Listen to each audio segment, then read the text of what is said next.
নতুন একটি ছোট গল্পে সবাইকে সুস্বাগতম। আমাদের আজকের গল্পের নাম হুমায়ুন আহমেদের লেখা সালাম সাহেবের পাপ। চলুন শুরু করা যাক আমাদের আজকের গল্প। মিসির আলী আমার দিকে খানিকটা ঝুঁকে এসে বললেন, অবসেশন শব্দটার বাংলা কি বলুন তো? আমি খানিকটা ধাঁধায় পড়ে গেলাম। চট করে মাথায় কিছু আসছে না। তাই তো, অবসেশনের ঠিক বাংলাটা কি? মিসির আলী মিটিমিটি হাসছেন। সচরাচর তাকে হাসতে দেখা যায় না। তার হাসি দেখে খুব ভালো লাগছে।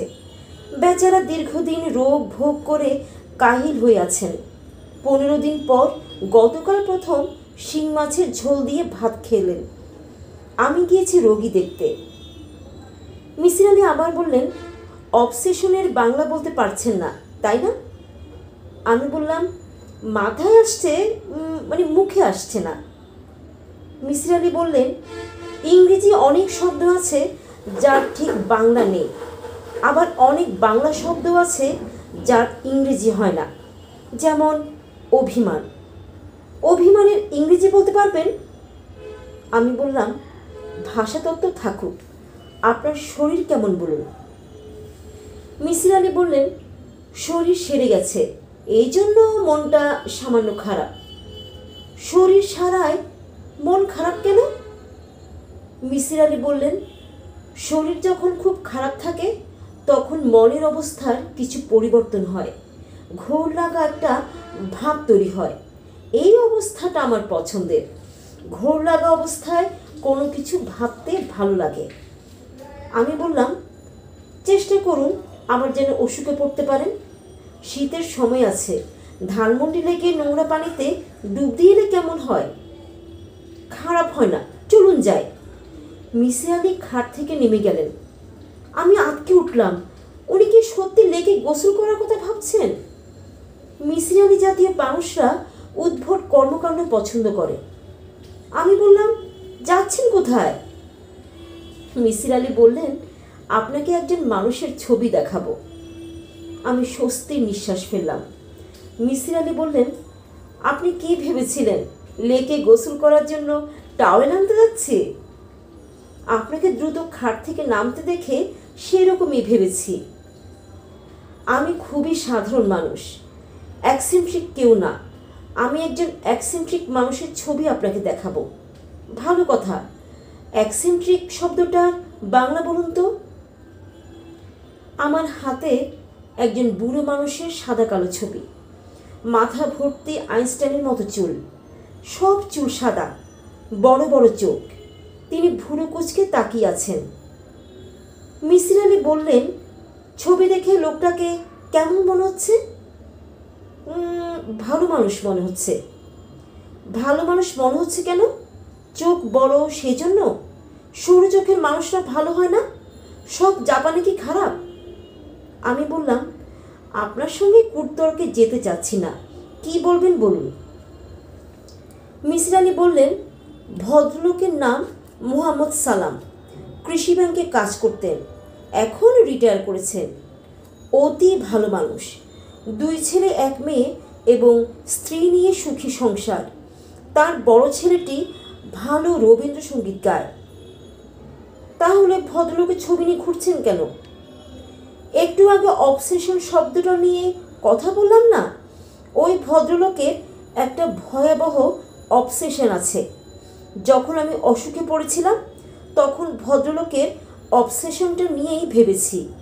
তার অবসেশনের গল্পটা শুনবেন? শোনার মতো হলে শুনতে পারি। শোনার মতো তো বটেই, তবে ছোট্ট সমস্যা আছে। কি সমস্যা? ভদ্রলোকের গল্প শুনলে তার অবসেশন আপনার ভেতরে ঢুকে যেতে পারে, তার ফল শুভ হবে না। গল্পটা বলুন। মিসির আলী বললেন, চা বানিয়ে আনি, চা খেতে খেতে বলি। আপনি খাটে পা উঠিয়ে আরাম করে বসুন। আমি আরাম করে বসেছি, চা খাচ্ছি। রাত 9টার মতো বাজে। বাইরে বৃষ্টি হচ্ছে। মিসির আলী খাটে হেলান দিয়ে গল্প বলছেন। মোহাম্মদ সালাম সাহেব এরকম এক বর্ষা রাতে বাড়ির সবাইকে নিয়ে টিভিতে কি একটা নাটক দেখছিলেন। হাসির কোনো নাটক, সবাই হাসছে, তিনিও হাসছেন। নাটকের মাঝখানে হঠাৎ তিনি উঠে বারান্দায় চলে গেলেন।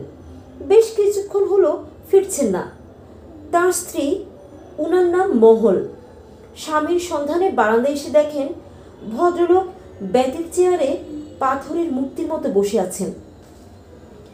মহল বললেন, কি হয়েছে, নাটক দেখবে না? সালাম সাহেব জবাব দিলেন না।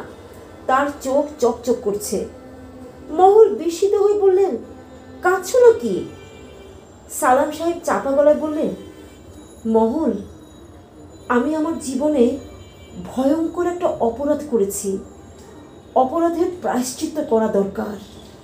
আমি কাল থেকে প্রায়শ্চিত্ত শুরু করব। মহল বললেন, কি অপরাধ করেছ? সালাম সাহেব জবাব দিলেন না, মাথা নিচু করে রাখলেন। মহল বললেন, অফিসে টাকা পয়সা মেরে দিয়েছ? সালাম বললেন, ছি, তুমি আমাকে চেনো না। মহল বললেন, তাহলে কি অফিসের কোনো মেয়ের সঙ্গে সম্পর্ক হয়েছে? তাকে নিয়ে হোটেলে গেছো? রুম ভাড়া করেছো?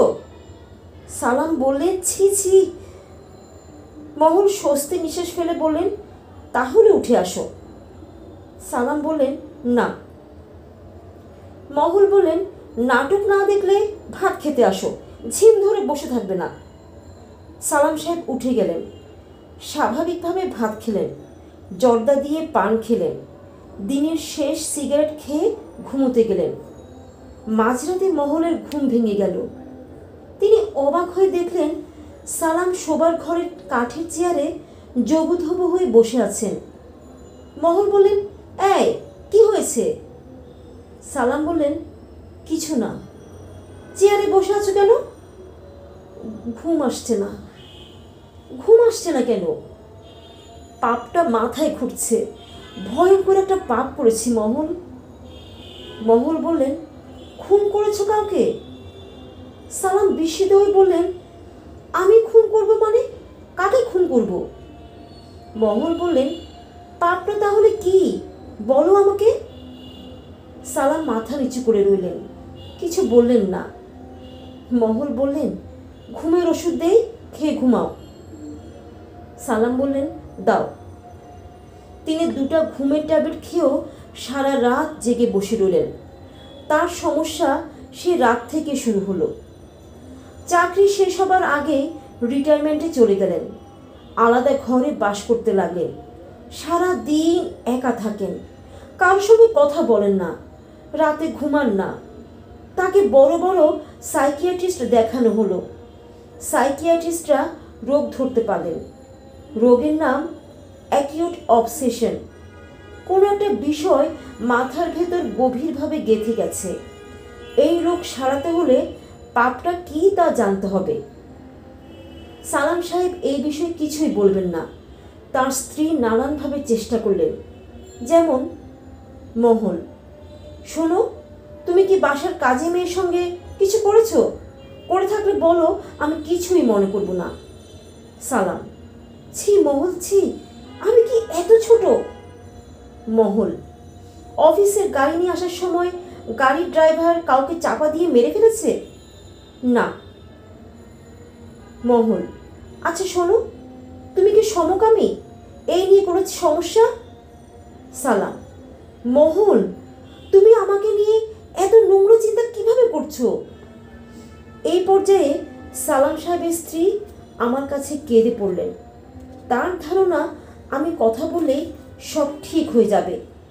তিনি ভদ্রলোককে আমার বাসায় উপস্থিত করলেন।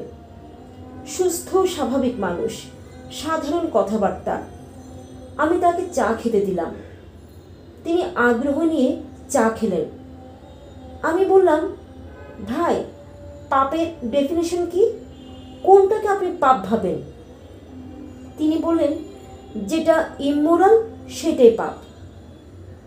আমি বললাম, সময়ের সঙ্গে সঙ্গে মোরালিটি বদলায়। একটা সময় ছিল যখন বিবাহ নামের ইনস্টিটিউশন তৈরি হয়নি। তখন যে কোনো ছেলে যে কোনো মেয়ের সঙ্গে ঘুমোতে পারত। কেউ বিষয়টাকে ইমোরাল ভাবত না, এখন ভাবে। সালাম সাহেব বললেন, আপনার কথা বুঝতে পারছি, আমি বললাম, আপনি কি কোনো ইমোরাল কাজ করেছেন? তিনি বললেন, জি না, তবে তার চেয়েও অনেক বড় পাপ করেছি। সেটা কি আপনি বলবেন না? জি না। আপনার কারণে আপনার স্ত্রী কষ্ট পাচ্ছেন, আপনার বাচ্চারা কষ্ট পাচ্ছে, এটাকে আপনার পাপ বলে মনে হয় না? সালাম সাহেব বললেন, জি পাপ, তবে আমি যে পাপ করেছি তার চেয়ে অনেক ছোট পাপ। এখন পাপের প্রায়শ্চিত্ত করছেন? জি। যেদিন প্রায়শ্চিত্ত শেষ হবে সেদিনই আমি স্বাভাবিক হয়ে যাব। আমি আল্লাহ পাকের কাছে ক্ষমা চাচ্ছি। তিনি কি ক্ষমা করবেন? বুঝতে পারছি না, যে ভয়ঙ্কর পাপ করেছি ক্ষমা পাওয়ার কথা না, তারপরেও তিনি রহমানুর রহিম। সালাম সাহেব এক পর্যায়ে স্ত্রী, পুত্র, কন্যা ছেড়ে গ্রামের বাড়ি চলে গেলেন। সকাল থেকে গভীর রাত পর্যন্ত বাড়ির সামনের কাঁঠাল গাছের নিচে পাটি পেতে বসে থাকেন। খাওয়া দাওয়া প্রায় বন্ধ। মিসির আলি বললেন, গল্প শেষ। আমি অবাক হয়ে বললাম, গল্প শেষ মানে? সালাম সাহেবের কি হলো? উনি পাপটা কি করেছেন বলবেন না?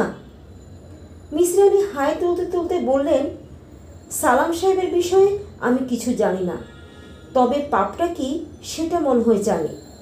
অসুস্থ অবস্থায় যখন বিছানায় পড়েছিলাম তখন চিন্তা করে বের করেছি। আমি বললাম, বলুন শুনি। মিসির আলি বললেন, আমি গল্পের শুরুতেই বলেছিলাম সালাম সাহেবের গল্পটা না শোনা ভালো, শুনলে এই গল্প মাথায় ঢুকে যাবে। এখন তাই হয়েছে, গল্পটা আপনার মাথায় ঢুকে গেছে। এই গল্প মাথায় নিয়ে আপনাকে বেঁচে থাকতে হবে। অসংখ্যবার আপনার মনে হবে সালাম সাহেব পাপটা কি করেছিলেন, উত্তর পাবেন না। আমি বললাম, আপনি সত্যি বলবেন না? মিসির আলি গম্ভীর গলায় বললেন, না। গল্পটি এখানেই সমাপ্ত। আজকের গল্পটি আপনাদের কেমন লাগলো অবশ্যই তা কমেন্ট বক্সে লিখে জানাবেন। আর যদি ভালো লাগে তাহলে একটা লাইক দিয়ে পাশে থাকবেন। যদি আমাদের চ্যানেলটি ভালো লাগে তাহলে অবশ্যই সাবস্ক্রাইব করে দেবেন। সকলে ভালো থাকুন, সুস্থ থাকুন, এই কামনায় আমি মৌসুমী আজকের মতো বিদায় নিচ্ছি।